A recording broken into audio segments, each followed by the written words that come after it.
Salut, j'espère que ça va. Alors aujourd'hui on se trouve pour la présentation d'un produit un peu atypique par rapport à ce que je fais d'habitude. Comme tu as pu le voir juste avant, il s'agit d'une lampe.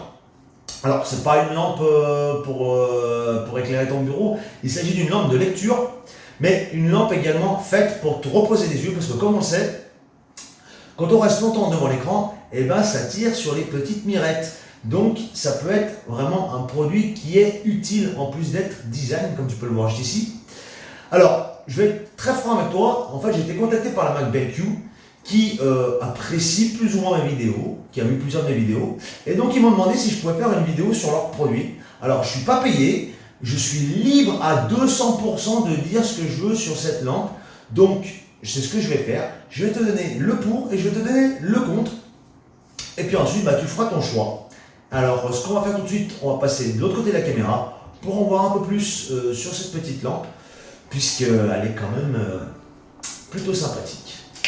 Donc comme tu peux le voir, ce screen bar est en plusieurs parties. Là, dans la main actuellement, c'est le contrepoids et qui va te permettre d'accrocher ta lampe sur ton moniteur. Donc la lampe vient s'accrocher ici et il y a une partie caoutchoutée à l'arrière pour pouvoir s'accrocher sur le moniteur et c'est anti-dérapant. Au niveau de la largeur du moniteur, tu peux aller jusqu'à 32 mm. Le petit logo BenQ qui va bien en alu brossé, qui est du publié d'effet et qui est des deux côtés. On retrouve ensuite le petit boîtier qui va te permettre de contrôler la lampe, antidérapant également. Tu peux voir que ça ne bouge pas du tout, c'est impeccable, franchement très très bon matériel. C'est vraiment magnifique, toujours pareil, l'alu brossé, les deux boutons, voilà, la chaleur et la lumière. Et le bouton est rotatif bien évidemment. Et au niveau de la connexion, on est sur du micro USB. Et enfin, le dernier élément, il s'agit de la lampe. Voilà, donc on va venir connecter la micro USB juste ici. C'est plutôt bien fait, c'est propre. Ensuite, là, tu vois qu'il y a des LED de multiples couleurs pour la couleur froide et donc les couleurs plus chaudes. Tout ça protégé par un verre et en alu. Bien évidemment d'un superbe gris, c'est vraiment très très chouette et au bout un petit bout de plastique noir qui va finir de fermer cette petite barre. Bien sûr elle est normée CE. Allez c'est parti, on attaque le montage. Tu vas te rendre compte que c'est vraiment pas compliqué, mais vraiment pas compliqué du tout. Tu peux voir que là sur la tâche il y a un trou pour laisser passer le micro USB. Donc il va suffire simplement d'emboîter la barre du bon sens, le micro USB vers l'arrière pour que la lampe soit dirigée vers le bas devant ton écran. Tu vas ensuite prendre donc le panneau de contrôle avec le bouton sur lequel tu vas pouvoir voir qu'il y a deux fils, donc qui va séparer vraiment en deux fils. Alors de l'autre côté tu vas pouvoir retrouver le micro USB et de l'autre côté un USB 2 qui va se raccorder directement derrière le PC. Et donc ce micro USB, il va falloir raccorder juste là, derrière la lampe. Donc c'est pas compliqué, mais vraiment pas compliqué. On passe donc maintenant au montage de la screen bar. C'est très simple, tu vois, tu as un petit ergot tout droit qui va venir se caler sur l'avant de ton écran. Donc c'est très simple. Ensuite, tu écartes le contrepoids, tu vois, il est monté sur ressort. Tu le centres à peu près au milieu de ton écran. Tu poses le contrepoids et ensuite, ben voilà, c'est déjà fixé. Donc tu fais juste attention que ce soit bien centré et puis c'est tout. C'est déjà la dernière étape, ça va être le raccordement de la prise USB 2 sur ton PC. Donc tu peux même mettre sur une USB 3 bien sûr, mais ça sert à rien, une USB 2 suffit très largement.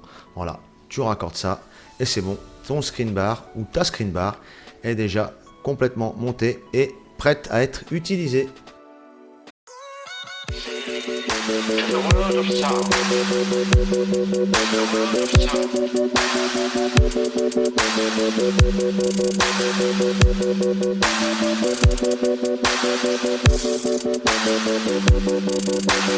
And now we have first track, a square.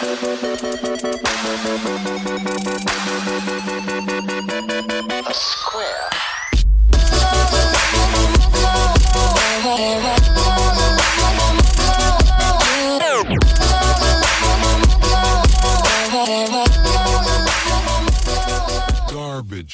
Donc maintenant on va voir un peu le fonctionnement de cette petite screen bar.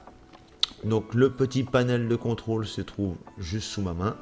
Alors là c'est pour régler l'intensité de la luminosité, donc avec la molette vers la droite ou vers la gauche. Donc ça va éclairer plus ou moins fort. Ensuite la seconde fonction, c'est en appuyant sur ce petit bouton, ça va permettre de passer sur la fonction changement de température. Donc avec ça, toujours pareil sur la molette de droite à gauche. Alors, ça va permettre de passer vraiment d'une couleur à une autre. Donc, comme tu vas pouvoir, là, on est vraiment sur une couleur très chaude, limite jaune. Donc maintenant, je suis revenu sur une couleur un peu plus blanche. Alors, je vais te montrer ça, tu vois, je peux passer vraiment du jaune. Voilà. Là, ce que je vais faire tout de suite, c'est que je vais baisser l'intensité de la lumière. Voilà, impeccable. Et ensuite, je vais pouvoir cliquer sur le bouton parce que le bouton est cliquable. C'est ce bouton qui va te permettre de faire le power on et off. Hop. Donc maintenant, je viens de cliquer dessus. Tu peux voir que le screen bar ou la screen bar est vraiment complètement éteinte. Je ne triche pas, mais tu vas voir que lorsque je vais la rallumer, eh ben, en fait, elle a conservé les réglages que j'avais mis avant l'extinction. Donc en fait il y a une espèce de mini mémoire dans la screen bar qui permet vraiment de conserver tes réglages. Ça peut toujours être utile. Alors, voilà, maintenant on arrive à la conclusion sur cette magnifique lampe de lecture. Alors, on va commencer tout de suite par les points positifs. Alors, au niveau du point positif, on est quand même sur un produit premium. Déjà, ça se voit juste quand tu arrives avec le packaging. Déjà, c'est super bien rangé, c'est super bien foutu, c'est très, voilà, ça fait très premium. Ensuite, les matériaux utilisés, que ce soit les plastiques, les aluminiums, les LED, c'est vraiment du matériel, du très bon matériel. On va pas se mentir, c'est du très bon matériel. Au niveau de l'utilité, alors au début, je vais être franc avec toi, je pensais que ça allait servir à que dalle. Mais je dois dire qu'au final, une fois que tu l'as, eh ben, c'est vraiment plutôt pratique déjà pour la nuit, pour voir ce que tu écris sur ton clavier, parce que malgré le fait que la lumière d'écran éclaire un peu le clavier, tu ne vois pas toujours. Alors oui, il existe des claviers RGB, mais c'est pas pareil. Ensuite, quand tu as quelque chose à regarder, ben, c'est quand même pratique d'avoir une lampe tout de suite sous la main, puisqu'elle s'accroche directement sur l'écran. Ça, c'est un petit plus aussi. Ensuite, la variation de couleur, tu peux passer en fait du blanc très blanc, on va dire blanc glacier, à jaune quasiment. C'est vraiment plutôt sympathique. Au niveau du repos des yeux, je pensais pas que ça allait être efficace, mais je dois dire quand même que ça soulage un peu les mirettes, comme je te disais tout de suite au début de la vidéo. C'est vrai que à force de rester sur les écrans très longtemps, on sait maintenant, on reste de plus en plus longtemps sur les écrans, et ben le fait d'avoir un petit faisceau lumineux comme ça qui passe juste devant, c'est vraiment plutôt agréable et ça fatigue un peu moins les yeux que d'habitude. Alors au niveau des points négatifs maintenant, je dirais qu'il y en a vraiment un seul et de taille si je peux dire entre guillemets. Et encore, est-ce que ça peut faire un point négatif ou pas, je ne sais pas. Donc ce point négatif, c'est le prix. Parce que c'est une barre qui coûte en moyenne entre 90 et 110 €. Donc c'est pas pour toutes les bourses. Mais d'un autre côté, comme je te disais, on est sur un produit premium. C'est un peu comme si tu achetais du Samsung ou du Apple ou du haut de gamme Huawei. Voilà, tu payes mais tu as quelque chose qui est qualitatif entre les mains et qui est vraiment, voilà. Donc, est-ce que c'est vraiment un point négatif? Je dirais quand même que oui, parce que ça fait cher pour une lampe, mais on est quand même sur un produit premium. Voilà. Bon, eh ben écoute, je pense que j'ai été franc et honnête avec cette petite lampe.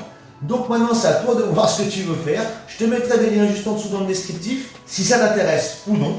Et puis, moi, je vais te dire à bientôt pour une prochaine vidéo. Bye!